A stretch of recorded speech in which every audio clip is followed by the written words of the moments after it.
Buddy, you think you look strong? You're wearing a cape. You're just a cheap fucking knockoff. Oh, no.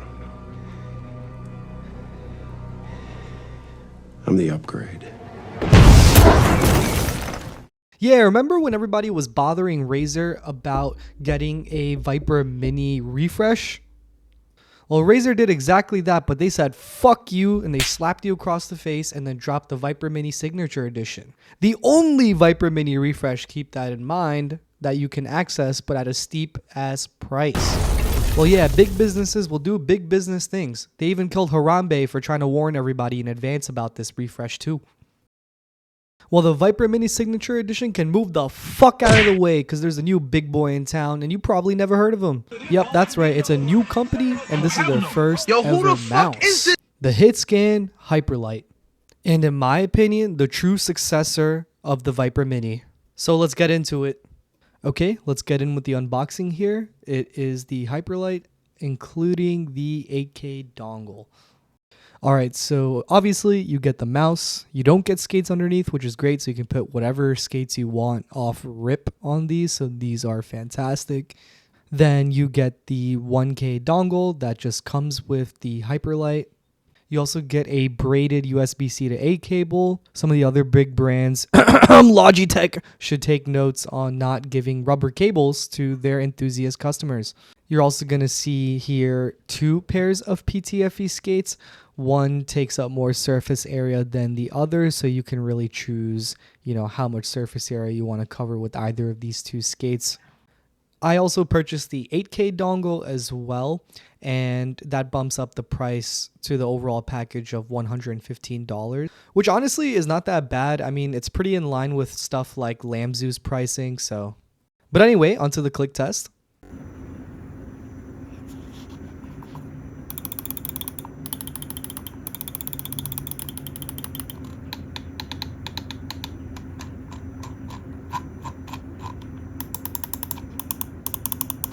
The clicks feel fantastic and scratch a weird itch in my brain. Just, ooh. Alright, let's look at build quality here.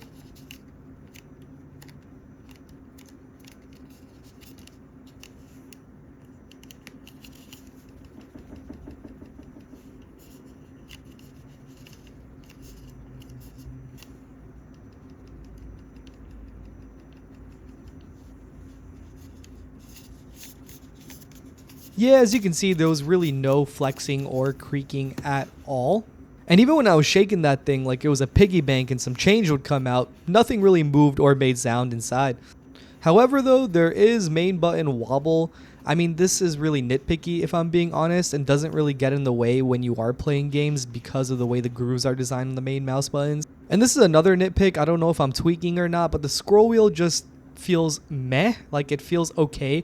Like, I don't know, maybe they had to skimp out on the scroll wheel a little bit to make the weight, 39 grams, but again, it's just really nitpicky. Like, this shit really is not a big deal. Another notable highlight is that their main buttons actuate very well, even as you go further and further back on the mouse. So that's great for our fingertip users. Woohoo! Okay, so let's go for the shape review here. And I think the shape is phenomenal, especially for people with small hands like me. I have 15.2 by 7.6 centimeter hands, otherwise 6 inches by 3 inches in American units. And yeah, my hands are very small. So I will absolutely be palm gripping this mouse. If you've seen my other videos, I am a hybrid palm/claw grip type of user, right? You can kind of see because the way my fingers kind of lift off of the mouse a little bit, but the back hump of the mouse completely encompasses my hand.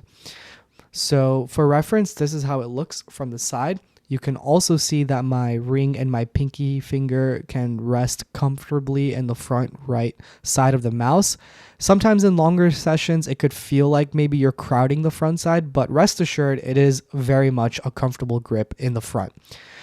And in terms of the palm contact on the mouse, I'm basically getting all of my palm and most of my knuckles, except for basically these 2 knuckles. Some part of this knuckle gets covered, but this not really so much, just because of the way I'm gripping it from the angle when it comes to the palm grip. And then in terms of the backside of the hump, it gets in really nicely into this part of my hand as well, and it feels very comfortable. It doesn't feel like it's jutting into the hand like some other shapes that we see on the market. Another big win is that because of how small the mouse is, I'm able to actually use the front side button as well. So that's a big win. What I also really appreciate about this mouse, which you can't really see on the camera, is it has these grooves in the front, and because of the size of it, I'm actually able to utilize the grooves very much so. So I'll show you what the grooves look like, and you can see it right here. And what's great about these grooves is that when you're using it, it gives you a much more locked in feel towards the front of the mouse, right? Like it feels like it's keeping your fingers in place, which I really much appreciate it. Another mouse that really did that was also the MZ1 Wireless. So I think that was phenomenal. Another thing that I can also highlight here is that you can absolutely claw grip this mouse very comfortably, even with small hands. You know, it's not the premier claw grip shape, but because of the fact that it's such a safe shape, you can absolutely claw grip it with really no problem at all. There's enough groove on the sides here for your thumb to grab onto, and there's enough groove also on the right side for your pinky to rest comfortably onto as well. So if you're a small-handed claw gripper, you can absolutely use this mouse. If you have bigger hands, you can probably claw grip it, but I'm not really sure how comfortable it is for you unless you're really used to using smaller mice and claw gripping them. Personally, I think just overall this shape is meant for people with small hands. If you have big hands and you want to use a safe shape, don't really use the Hyperlight. I would go for something kind of like the Lamzu Maya X or just like the Superlight, if I'm being honest.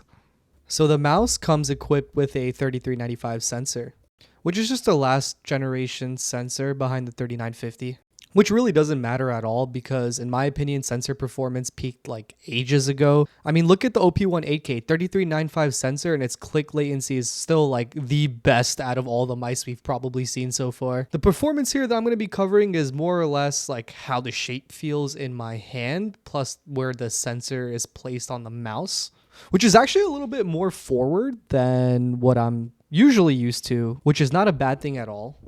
My wrist flicks felt very quick because of the sensor placement, but the shape of the mouse itself allowed me to cover my hand completely on the mouse, which felt very comfortable. And my fingers on the grooves along with palm gripping it gave me a very locked in feeling on the mouse. So altogether, that overall comfort, man, I was fucking frying, dude.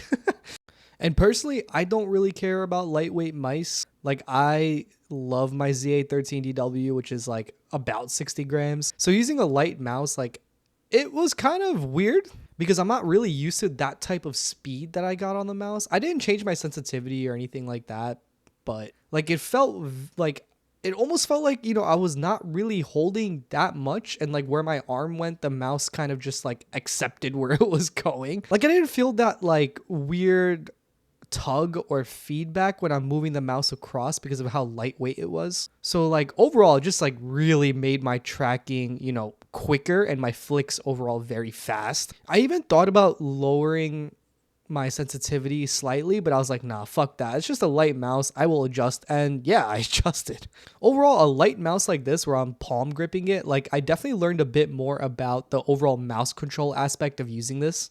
I do wish there was a little bit more knuckle contact at the mouse for that aiming stability. You know, it kind of gave me a similar vibe to the Zowie U2 where I wasn't getting as much knuckle contact as like I wanted. But I think the types of games that I'm playing like COD and then like, you know, Overwatch and stuff, this type of shape really is good for those types of fast-paced games. But if I'm playing something like Valorant or Counter-Strike, I'm going to be honest, I'm not going to be using the Hyperlight. I think it just doesn't give me that extra stability that I need when it comes to attack FPS like those two. Right, like I would definitely use something like the ZA13. I would use a more higher hump, higher knuckle contact type of mouse. You would see me using like the Pulsar X Lite series or the Zowie EC series or like the Vaxi Outset for those types of attack FPS games. The Hyperlight is definitely not for those. Like it's literally in the name, the Hitscan Hyperlight. Like I'm going to be playing a Hitscan character like Soldier 76 in Overwatch, not a French police officer in Counter-Strike. Overall, the Hyperlight performed fantastically. No hiccups. There was no polling rate issues. It was a very stable gaming experience using this mouse. Like, I really have no complaints. I think I was performing almost my best on this mouse personally when it came to those fast-paced video games. And I think my small hands fit perfectly into the shape and just allowed me to be more comfortable and focusing, on the actual game itself. So to sum it up, the performance is unsurprisingly amazing. In terms of who this shape is for, what type of gamer, if I want to be specific, it's going to be for people who play fast-paced video games. Let's be real here. If you're playing like COD, Overwatch, the finals, now that new hot game on the block, Marvel's Rivals, well then yeah, this is going to be the mouse that you're using. 39 grams, safe, small shape. I mean, personally, I'm not going to be playing TAC FPS with this, right? If I'm going to be playing like Valorant or Counter-Strike, I'm realistically going to go with the Z813DW. I mean, it has more knuckle and palm support, which gives you that more, better flicking accuracy, in my opinion, on the Z813 and a more stable aiming experience, which is exactly what you need for a game like TAC FPS. If I'm using the Hyperlight, I'm going to be fucking tracking, flicking, doing all this shit everywhere. And like, when it comes to those tracking based games, I think the hump profile and design is just much more suited for those types of games personally. So yeah, I think this is really just meant for fast paced video games, if I'm being honest. The Hitscan Hyperlight is fantastic in my opinion. I mean, literally, this is probably one of the safest, small, lightweight gaming mice shapes that we have today, in my opinion. I mean, this shit is just beautiful, in my opinion. And I think some extra details really go a long way in this mouse, especially this groove design. Like, I know I'm really dick riding the grooves right now. Hell, get off that nigga dick, bro. What is you doing? What? No, you right. I was dick riding. That's what I'm saying, bro. You gotta calm down with that shit. Yeah, my fault. Yeah. But shit, dude, like, it is just phenomenal. It gives you that locked in feeling.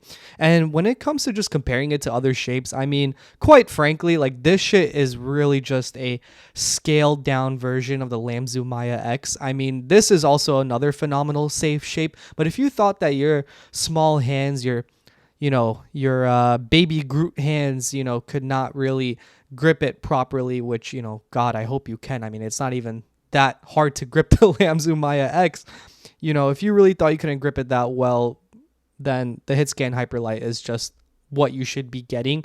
You can just basically engulf the mouse completely with your hand, which is also fantastic. And I think overall the performance is just, it's amazing. I mean, like, every new mouse that's released in 2024, like, it's going to have a 3950, a 3395. It's more or less going to be very locked in with no noticeable click latency, and it's also overall safer shape. I mean, there's a more inward groove in the Viper Mini Signature Edition that doesn't really allow you to palm grip it the way you want. And not only that, but the clicks also, the main buttons specifically also flare out more on the Viper Mini Signature Edition. So if you're palm gripping it, it's just going to keep, your fingers are going to just keep getting caught whenever you like hit the right click, which is just like so fucking annoying personally. And, they really alleviate that issue in the Hyperlight design as well. You can comfortably grip it on the side. And when you're hitting the main buttons, like especially the right click, it's not going to, basically crunch on your ring finger. It's not going to take a big bite of your skin every time you try to aim down sights or something. So I think that's also phenomenal. But yeah, I mean, literally, it's the Hitscan Hyperlight. It's amazing. If you have small hands and you're looking for a safe shape, then go out and get this. Like, I think this is really just a no-brainer. Maybe I'm just, at this point, I'm just shilling the fuck out of this mouse, but it's great, honestly. But yeah, I mean, if you really like this Hitscan Hyperlight reviewed and said, wow, Lobster, you're so fucking amazing at reviewing, I could just kiss you on the mouth, then yeah, leave a like. And if you really enjoy the video, go ahead and subscribe, show me some love. If we hit 50 subscribers, which is only, by the way, 1 subscriber, I will literally pop a bottle of champagne to celebrate 50. I do not care. I'm just that type of person. And yeah, overall, just leave a comment below if you want me to review something else next. Like, I don't care. I will review a mouse pad and or also a mouse. Just let me know. I would love to review them. I love trying new things. And yeah, hopefully you guys have a wonderful rest of your day and happy holidays. All right, I'll see you in the next one.